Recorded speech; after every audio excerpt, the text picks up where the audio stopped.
Itaquaquecetuba é uma pequena cidade da região metropolitana de São Paulo, divisa com o extremo da Zona Leste. O nome comprido e complicado fez a população optar por uma versão mais simpática, Itaquá.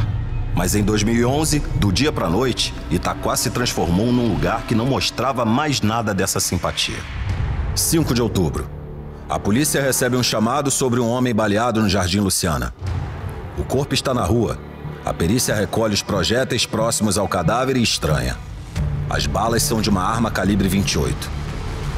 O calibre da arma intriga a polícia e o homicídio começa a ser investigado. Poucos dias depois do assassinato, no Jardim Luciana, outro chamado no bairro. E dessa vez, um homem morto a facadas. A sequência de fatos brutais não para. Ainda no mesmo mês, Felipe caminha de boa quando um rapaz aparece e começa a atirar. Felipe toma um tiro no braço. Mesmo assim, reage e consegue tomar a arma do sujeito. Só que o rapaz ainda tem uma faca. Ele golpeia Felipe e foge. Felipe cai no chão gritando por socorro, mas com uma prova nas mãos. A proximidade dos dois crimes chama a atenção da perícia. 2 assassinatos e uma tentativa de homicídio em menos de 20 dias no mesmo bairro. Seria coincidência ou a mesma pessoa estaria por trás disso? Algumas respostas começam a chegar. O homem que sobreviveu ao 3º ataque conseguiu tomar a arma do maluco que o atacou. E qual o calibre da arma? 28.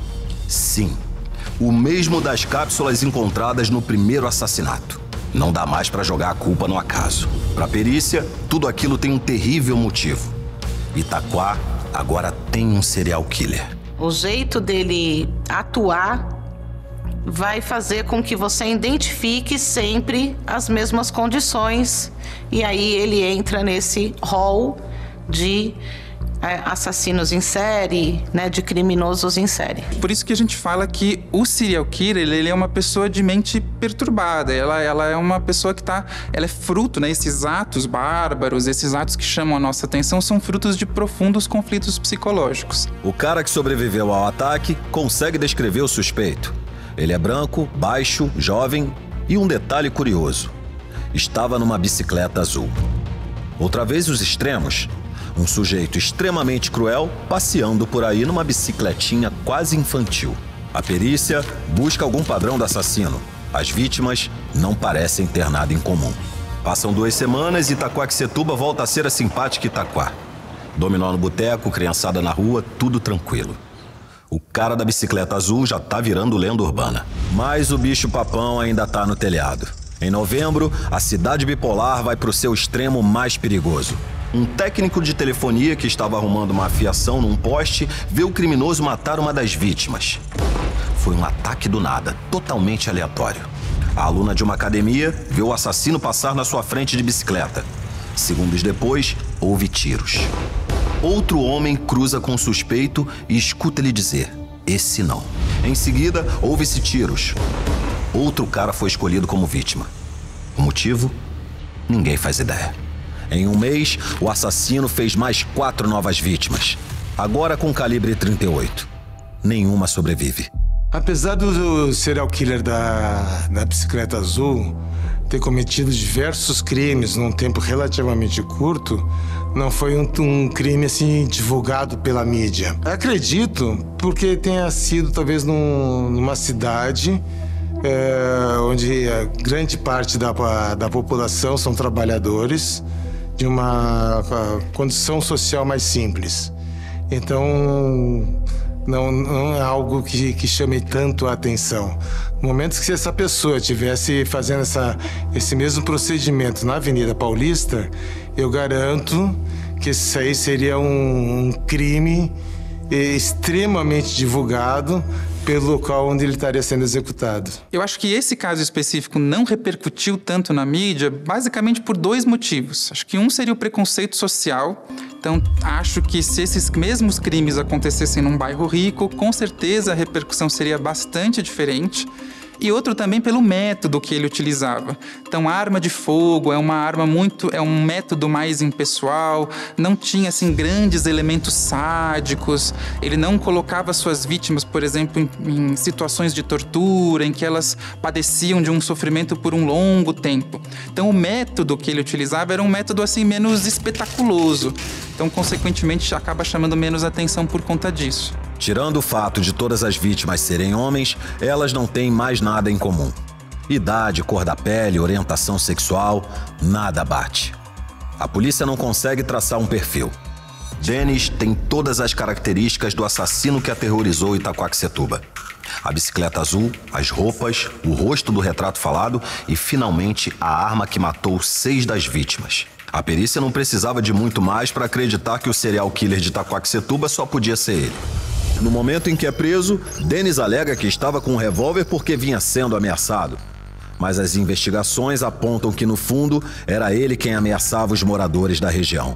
Ele vai negar e vai ficar tranquilo, frio, dizendo que não foi ele, ou talvez assumindo que normalmente eles negam, mas com uma tranquilidade incrível, sem nenhuma culpa na consciência ou remorso de tudo que ele fez, que é uma qualidade ou não, né?